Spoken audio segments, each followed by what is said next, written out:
Happy Monday. So I am going live on both Instagram and Facebook right now. So trying to make sure I have my cameras right and angled. So if I end up looking up and down, it's because I'm going between two cameras too. So I've decided on Mondays I'm going to do some lives and give some tips.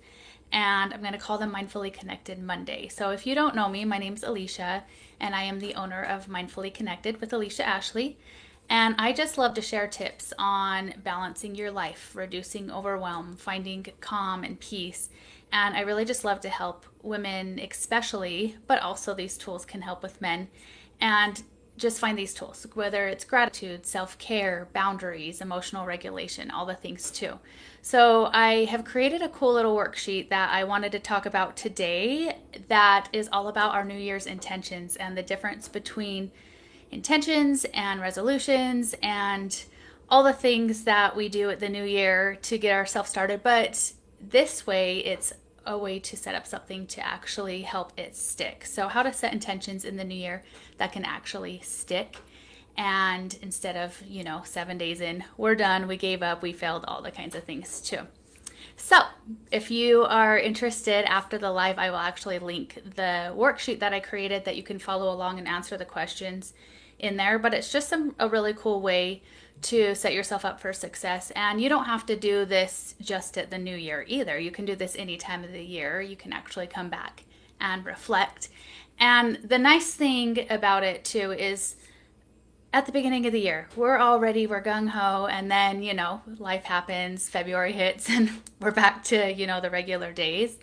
But we can come back in March, in April, in May, and reflect on our intentions, readjust them, and set them up for whatever works best for us individually and how we want to feel. So that's what I'm going to talk about is how to do it, how to make it simple, how to take the baby steps to set these too. So first I want to share a little brief story about how I set intentions, or basically kind of resolutions, and how it didn't work out, and then shifting it into this and how it did work out. So this is a common one, but wanting to lose weight. So I'm like, okay, I want to lose some pounds. I want to lose weight. That's my goal. I want to lose so many pounds. And so I get my water ready. I'm like, I'm going to drink half my body weight in water. I'm going to take all the supplements. I'm going to work out 4 to 5 times a week. I'm going to get all the sleep. I'm going to regulate my nervous system. And I'm going to do it all right now because I'm losing, 10, 15 pounds. And then I start it. I'm all excited. And then a couple days in, I don't get the sleep, or I don't eat as good. And then it's like, I failed. Now, what's the point? And we kind of go into that mindset of like, we start something and we go all in, we take too many steps, and then we fail, which we don't really fail. We just need to readjust.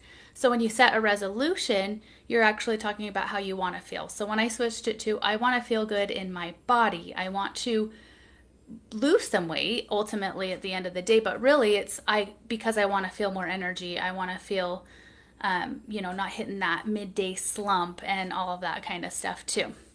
So when I decided how I wanted to feel, I could just start to take the baby steps to do it, one step at a time. So instead of saying I'm going to do all the things, I was like, okay, I'm going to focus on drinking my water more than I have been.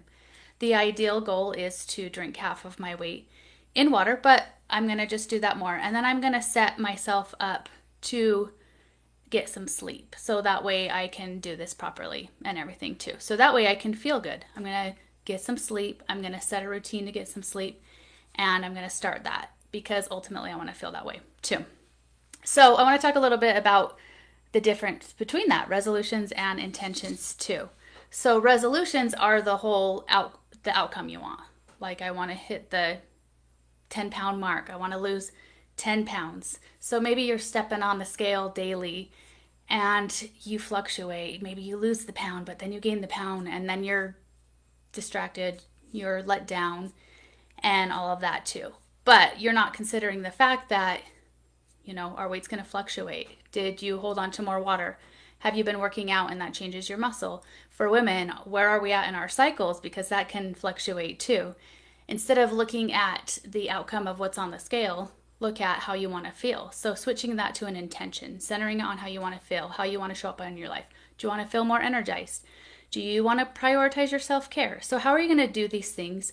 And so when the days hit that they're harder, or the days hit that you don't do all the things you want to do, you can reset and you can say, hey, I want to feel this. It's not that I failed. It's just that I'm going to keep going so I can hit this intention versus this ultimate outcome of a goal too. So, for example, the whole weight thing. Now you have the intention that you want to feel more energy in your life. You don't want to be getting the midday slump. So now it's time to go out to eat and you're at a fast food restaurant. You want the hamburger, you want the salad, and you're like, they both sound delicious. But you think and you pause. How do I actually want to feel? How is this going to make me feel? Am I going to feel good at the end of it? And instead of counting specifically, this is going to be a failure if I eat this, it's like, what am I going to feel at the end of it too? Or if you want to prioritize self-care in your life and you're scrolling and you're doom scrolling and you realize, is this really helping me prioritize myself, or am I going down a rabbit hole that's not helpful for me to feel better in my life too? So it helps you to reflect on the feelings in your life versus the final outcome. And that way we can just set ourselves up too. So with the worksheet, I have some cool questions that you can ask yourself to break it down and evaluate in your own life what you want to do and come back to it, adjust it, and kind of see. But first we want to start by looking at our last year, because that's going to be our big factor in how we show up in our lives. What happened last year? Did you have a good year? Did you have a bad year? Was it so-so? All that kind of stuff. So there's 3 questions you want to look when you look at the previous year and reflect. And I'm going to look at my notes when I tell you this. But you want to look at what worked and what didn't for you, because now we're moving into our cycles. We want to move into what we do, what we don't do too. So number 1, what are 3 things that you're proud of from last year? Give yourself the credit of the things that you actually did do, that you actually did accomplish, that you are so proud of, because behind that is probably habits that you did, probably feelings that you did to get to those points. So you can actually acknowledge those too. And then number 2, what challenges did you face? So what were the challenges that you had that maybe you kept butting up against? And how did you overcome them? Or did you not overcome them and they are still challenges to this day that you want to overcome? Because then you can go back and reflect on number 1 of the things that you have overcome and utilize that into number 2, the challenges that you currently have too. And then number 3, what areas of your life felt fulfilling and what felt out of balance? Really pause and think, okay, last year when I was feeling super good, what were the things I was doing to feel that? Okay, I had a time period where I wasn't feeling that great. What were the things that were happening? What were the things that I was doing?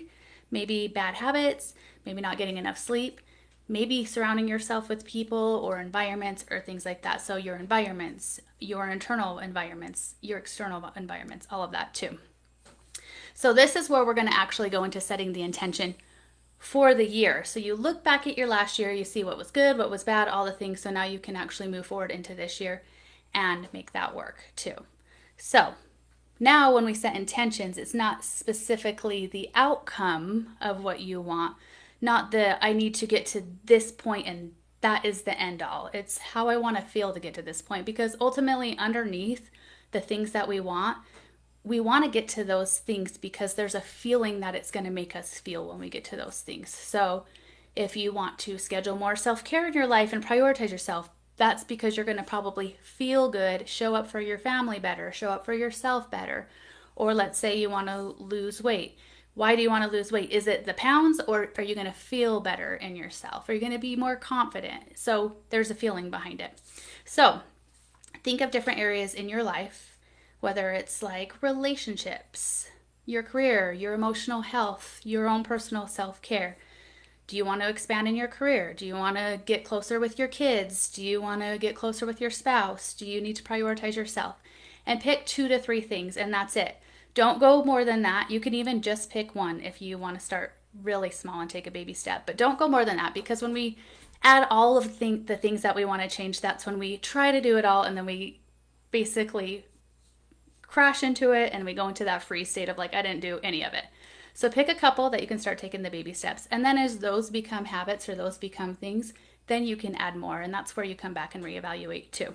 So when you have picked these, you're going to now shift the way you say it. So instead of saying, I'm so tired of being tired, you're going to say it in a positive reinforcement belief as if it's already here, already happening now. So you can say, I am so energized and I have so much energy to get all the things I want done. Instead of, I want to lose weight or I'm tired of holding on to this weight, you can say, I feel amazing in my body and full of energy.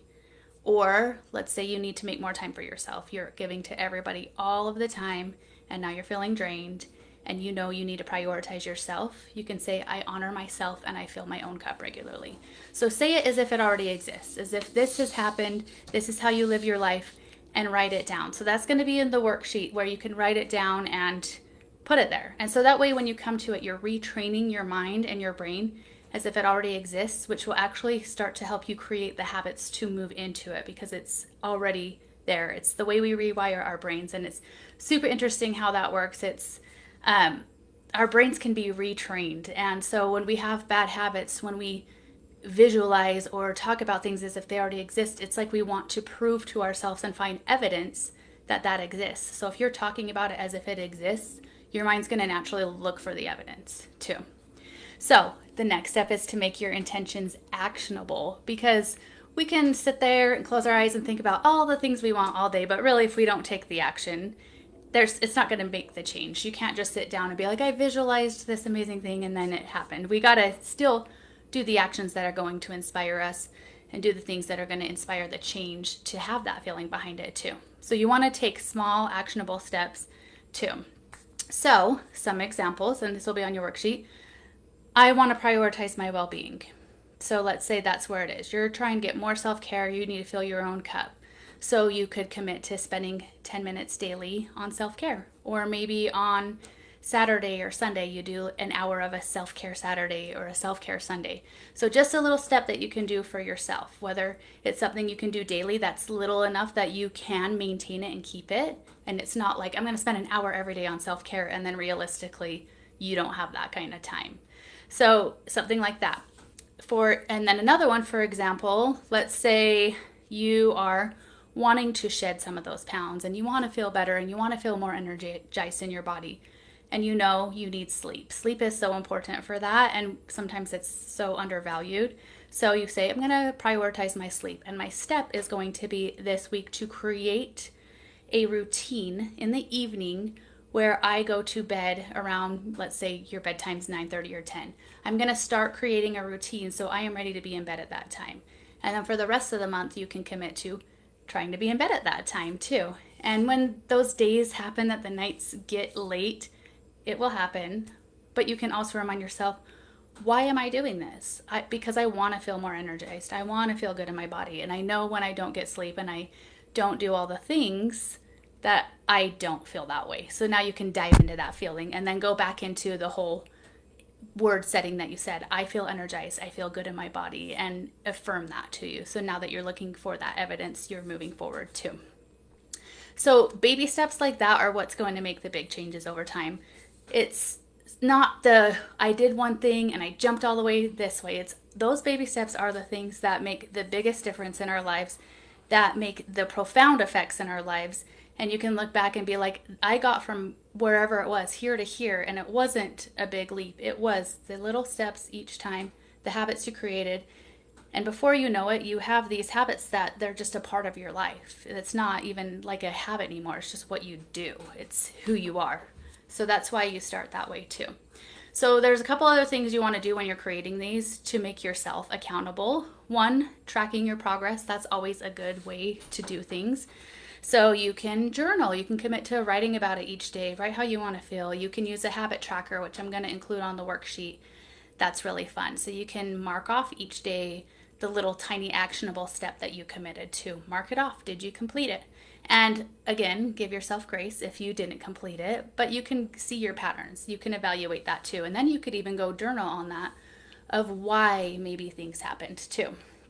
I actually created a gratitude journal. That's a really great thing you can utilize if you're interested in that. So you start your morning with writing about how you want to feel, the things you want to do, few things you want to do, and 3 things you're grateful for. But then you come back in the evening and you look at how you felt, what did you accomplish for the day, and you give yourself for the things you accomplished. Sometimes our lists are like a million miles high and a million, like we have so much to do. And then we never complete the whole list. I mean, statistically, we never really complete the whole list because we put too much on there and think we have so much time and things take a lot longer. Even my life today, I was like, I'm going to do this a lot earlier than I did. And of course, it doesn't always happen. So you come back and you reflect on that. And those are cool habits in that journal where you can take less than 5 minutes in the morning, less than 5 minutes in the evening, and create a habit that you do your bookends. You start your day with gratitude, you end your day with intention. And it's really good for your mindset. It's really good to motivate you that you can look back and be like, I'm doing this for myself and I'm feeling good, which can motivate you into change in other areas of your life too. Another thing you can do is get an accountability buddy. So find a friend, find a family member, join an accountability group. There's a lot of things like that, especially now, that you can be accountable, because when we have somebody that we're accountable to, we're like, oh, I wasn't going to do it, but now I have to tell them if I did or didn't do it. But what you want to do is find a friend that's going to be honest with you. Not one that's like, oh, it's fine, find one that's going to give you a little kick in the pants too. And also choose your energy of who you do share these intentions with, because there are also people who are going to be like, that's dumb. And we want to create our goals not without those outside influences too. So carefully choose who your accountability partner is as well. There's also a really cool app, if you haven't heard of it, called Habit Share. And I've used it with one of my best friends, and it's really cool. So if you have some friends or a friend that wants to download this, you both download the app, and you can create your habits in there, and then you can share them with your friends. You can create your own personal habits that you don't want to share, and you can click which ones you want to share. And so each day you can see each other's habits that you've shared with each other that you've checked off or not checked off. So it's another cool accountability tool and a habit tracker in one too. So that's really fun too. And then another thing you can do, and probably do with these things, is daily reminders. So write affirmations as if it already happened. Like things like, I am feeling great in my body. Write these affirmations and put them in places that you'll see them. Put it on your mirror in your bathroom when you're getting ready, and commit to saying each morning, and say it with the feeling as if it's already there. Or put a sticky note in your car to pause and take a nice deep breath if you're trying to be more mindful, or set alarms on your phone to go off, certain times of the day or throughout the day. Even like if you're trying to drink more water, there's apps for that. So different things like that are the reminders to get you out of your, zone and get you into it too. So those are some really cool things that you can do to create the actions too. And when it comes to setting our intentions, also regulating our emotions and being aware of our emotions is super helpful too, because when we can stay calm and we can prioritize that, that's where our habits can stick. If we're sitting in a bunch of chaos, it's easy to just kind of forget about what we're doing and let ourselves get consumed in it. So when we practice tools like tapping or mindful breathing or meditation, we become more resilient to handle hard times when they come. So if we're, having a bad day, it's okay to have a bad day, but how long do you sit in that bad day before you move on? When you start to use tools that you've created or utilized, like tapping or breath work or lots of things, dancing, you can move through those emotions and you can feel them, but then you can move on and then still commit to your intentions too. So that's a really big thing too, is those mindfulness techniques. And that may even be like your intention is to be more mindful this year. So that way when the hard times come, you can definitely move through it too. I know for me, like a personal story, last year I had a lot going on. It was a very hard year. And at the same time, I also felt more peace in my life than I ever did, which was so crazy because it was one of the hardest years of my life too.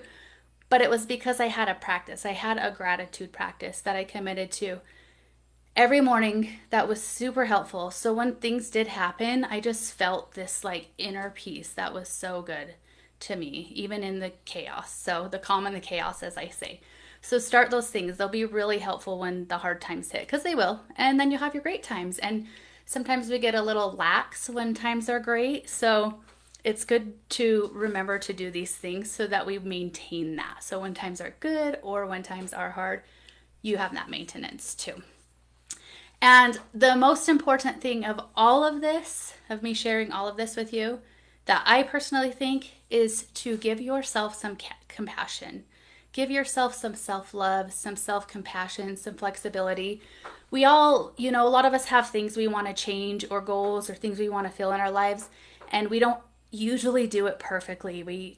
Like our steps aren't usually like linear. We're not going right up. Sometimes we take a couple steps back and a few steps forward, and we do that. So give yourself compassion. If you beat yourself up every single time you didn't do everything perfect and you think you have to be perfect all the time, it's going to be really hard to have that growth. Love yourself. We all are imperfect beings, and that's okay. That's our life experience. We didn't come here to be perfect. We came here to learn the things, and actually, in a lot of the times that we mess up or we fail, they're actually the biggest lessons for our lives to grow. So love yourself. It's not about perfection, it's about growth.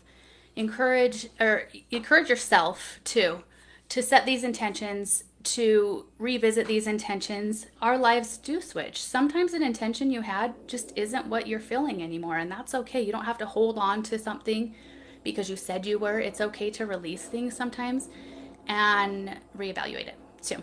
So every step forward, no matter how small, no matter how big, it's progress. And those baby steps will get you a lot further rather than jumping and then falling back, jumping and falling back. Just take those steps. They'll be super, super helpful too.